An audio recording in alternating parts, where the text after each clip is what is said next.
Thanks, Rick.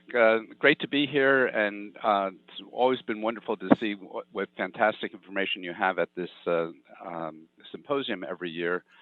You've been doing a fantastic job organizing in San Diego, and now the whole world gets to listen in and be part of this. So it's really great to see.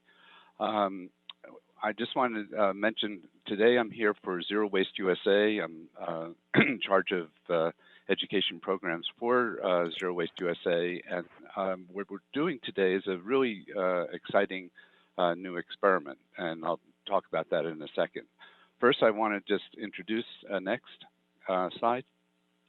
Introduce the Zero Waste USA is the national affiliate of the Zero Waste International Alliance. Zero Waste International Alliance website is zwia.org. That's an important website for you to all remember because that's where the standards and principles that guide the whole zero waste movement throughout the world have been developed and are located. So whenever you have questions about what do real zero waste advocates call for, go to zwia.org and check that out.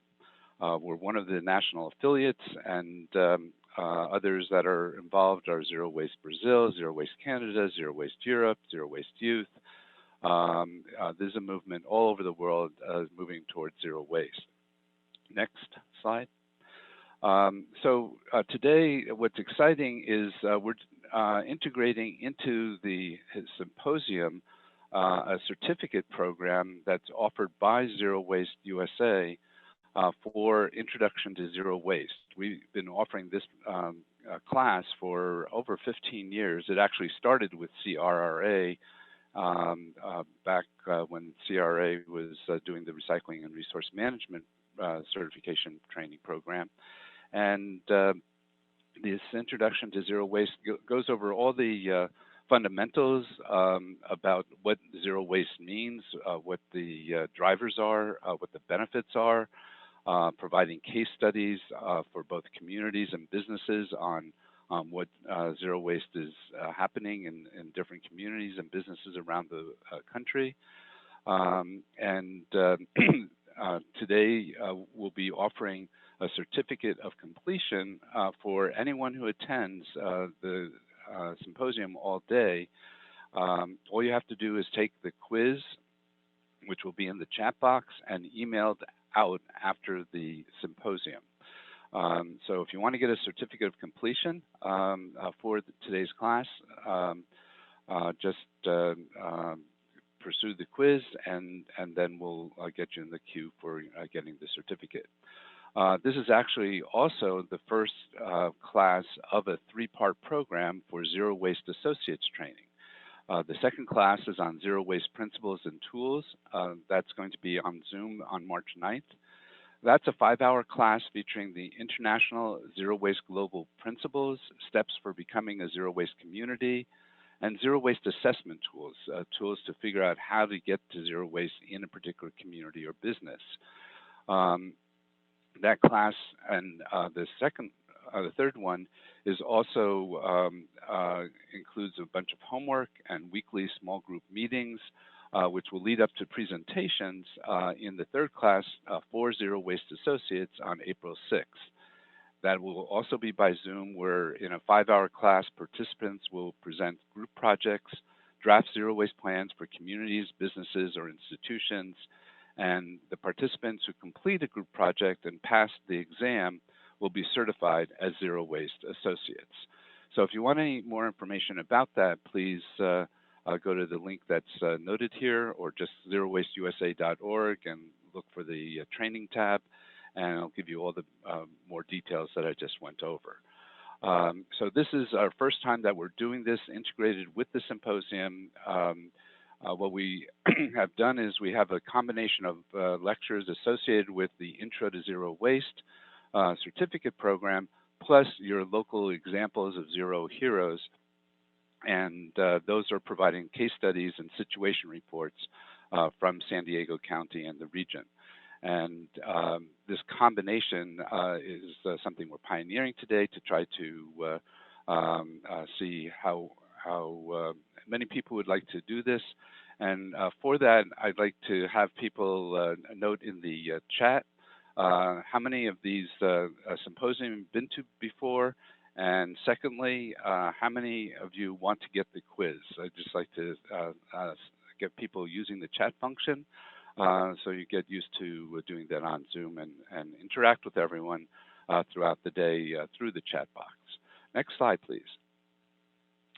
So now we're starting the class.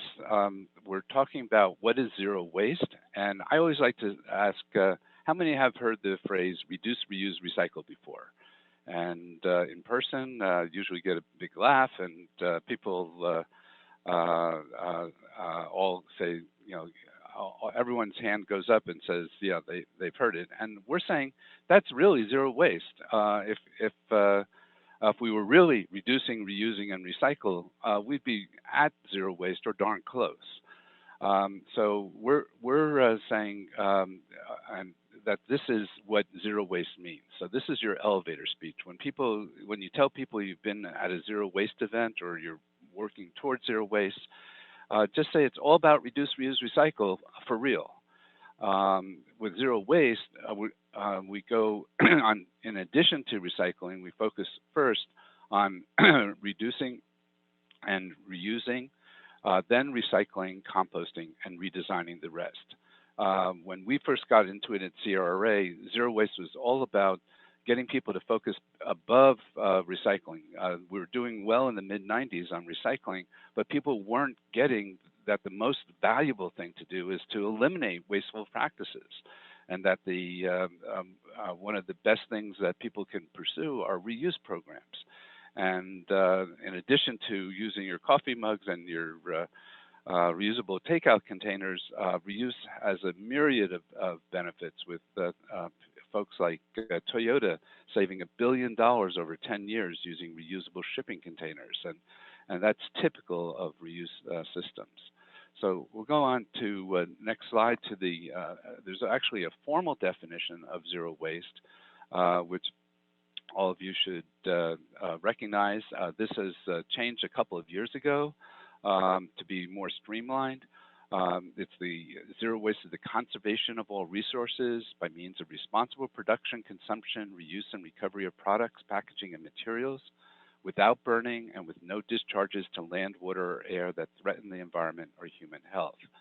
So when you're writing reports or memos to council or giving detailed presentations, this is the definition that we encourage you to cite. This is the international definition that ZWIA helped curate and develop and refine through the past number of years. ZWIA was actually formed in 2002 to set the standards for what zero waste meant. And this is the definition of what it means. And there's other principles at zwia.org that help guide understanding how to apply this definition of zero waste. Next slide. So we are getting into some of the drivers behind zero waste. Why are we pursuing this? What is the benefit of zero waste, and is it realistic? And as far as whether it's realistic, we cite nature. There are no landfills or incinerators in nature. We don't burn or bury in nature our resources. Everything that's discarded is a resource for someone or something to use in the natural order. So we've got billions of years of experience in nature that has learned on how to use resources successfully to be sustainable. Next slide. We don't want to burn or bury our resources, and particularly don't want to burn them. Part of the refining of the definition for ZWIA was to highlight that anything over 212 degrees Fahrenheit, any thermal processes above those temperatures is considered burning or incineration in the ZWIA hierarchy. And those are the types of technologies that have too many negative impacts that we're encouraging people not to use those technologies. So we particularly are focusing people, we really don't want to burn up our resources. Next slide. And we don't want to discharge to land, water, or air. So by definition, zero waste means zero. We don't want anything going out. The measure of performance to be recognized as a zero waste leader varies by different programs. ZWIA has established a recognition program that says that if you're diverting 90% of your materials from landfills, incineration, and the environment, that you deserve to be recognized for being a leader in zero waste. And so our goal is zero. The performance measure for recognition is 90% diversion from landfills, incineration, and the environment. Next slide. The hierarchy of highest and best use was first developed by ZWIA around 2013. Interestingly, there were references to following the hierarchy of highest and best use in solid waste world for 20, 30 years. If you go back and research that term and Google it, you'll find there was all sorts of references to it, but no definition of it, and there was no details of what that really meant. So in 2013, ZWIA developed this hierarchy of highest and best use. And if you go to zwia.org /ZWH, you can find not only this graphic, but details, 4 pages of details of in what order to do things. And that's what the hierarchy is all about, is helping you focus on where should you put your time, your effort, your resources in working on things. And rethink and redesign at the top of the hierarchy is a really important part of that. That associated with reduce, the combination of them by redesigning to eliminate wasteful practices is where the most savings are obtained by zero waste businesses, zero waste communities. By eliminating those wasteful practices, that's where you get the biggest savings, and is why we can say that zero waste businesses have all saved money, and they save the most money through rethinking, redesign, and reducing their wasteful practices. The next important thing is to reuse, and reuse has not been given a lot of attention in the integrated waste management hierarchy, because it's only generally 2 to 6% of the total amount of materials in the discard stream that are reused or reusable. And so with the focus in integrated waste management on diversion of tons from landfills and incineration, there hasn't been as much emphasis on reuse because there weren't as many tons there. But there's a lot of benefits from reuse. You create a lot more jobs through reuse. You reinvest resources in the local economy.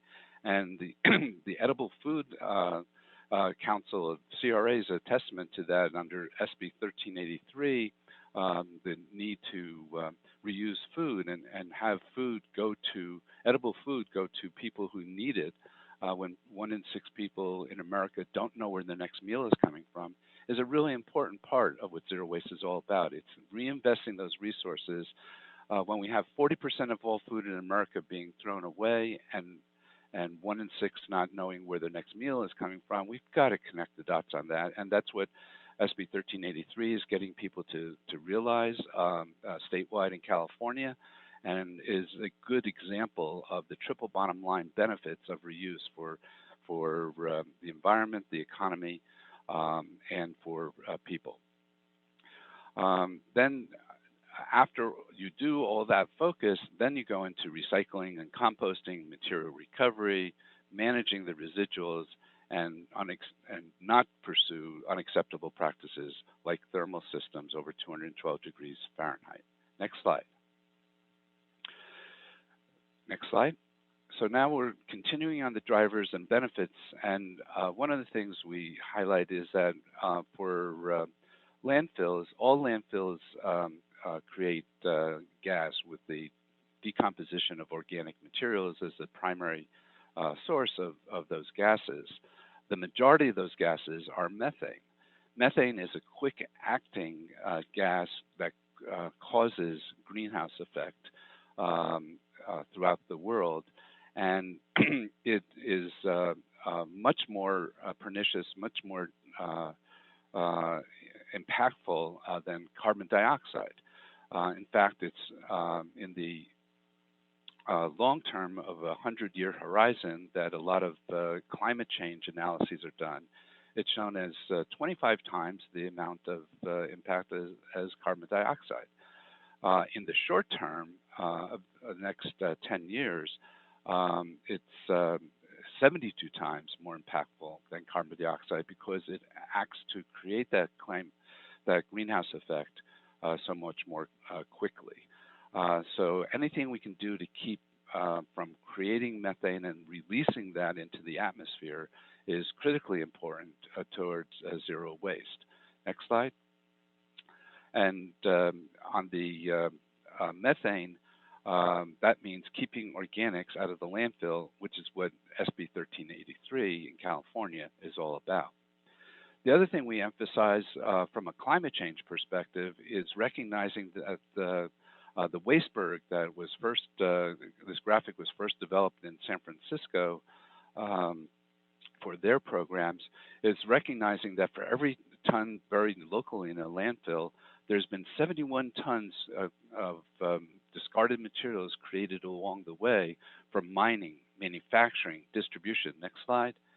Of materials. So it's that 71 time multiplier that is why we can't recycle our way out of this situation. We've got to stop the mining, the manufacturing, and distribution practices as much as we can. We are looking to use our resources more efficiently. That's what zero waste is all about. It's all about efficiency. Next slide. When you look at climate change from a systems viewpoint, US EPA Josh Stolaroff years ago did this slide to look at all the sources of greenhouse gas emissions in America, and he found that by looking at this from a systems perspective, that the production and distribution of products and packaging cause 44% of all greenhouse gases in America. And if you couple that with the provision of food, the green slice of this pie of 12%, that's 56%. Over half of all the greenhouse gas emissions are associated with programs that need to be moving towards zero waste, and that zero waste can influence. This doesn't mean that zero waste will reduce climate change impacts by 56%, but it does mean that we can impact it tremendously, and typically cities will impact it on 10 to 20%. See you, Rick. Finishing up. Next slide. So we applied the WARM model in California years ago to see what would happen if we recycled and composted all the remaining materials in California, and it'd be the equivalent of taking all cars off the road. A huge impact that most people understand that transportation is a major contributor to climate change. Next slide. The other drivers for communities are to reduce climate change, create jobs, promote sustainability, assisting local businesses get many of the benefits of zero waste, promoting local food and nutrients back to the soil, and protecting the health of residents. Next slide. The drivers for businesses is, as I mentioned before, all zero waste businesses have saved money, reduces their liability, increases their efficiency, reduces greenhouse gases, gives them a marketing edge, provides energy and saves energy, and it's the right thing to do. Next slide. Finally, zero waste creates jobs. It's tremendously successful in one of the most potent ways of creating jobs at the local level. Next slide. And if you look at having 10,000 tons of discarded materials, if you just dump it in a landfill, it only creates one job. Next slide. If you have that same amount of material and compost the organics, you create 4 jobs. Next. And if you have that amount of material and recycle it, you create 10 jobs. And the real winner is, next slide, if you have 10,000 tons of discarded products and reuse them, you create 75 to 250 jobs. So that's, again, why zero waste is not just about waste diversion by the tons, it's also reinvesting those resources into the local economy to create reuse jobs and reuse businesses. So that's the basics of the drivers of how to get to zero waste. Some of those things will be on the quiz, so hope you took good notes, and don't forget to look in the chat box for the link to the quiz. Thank you.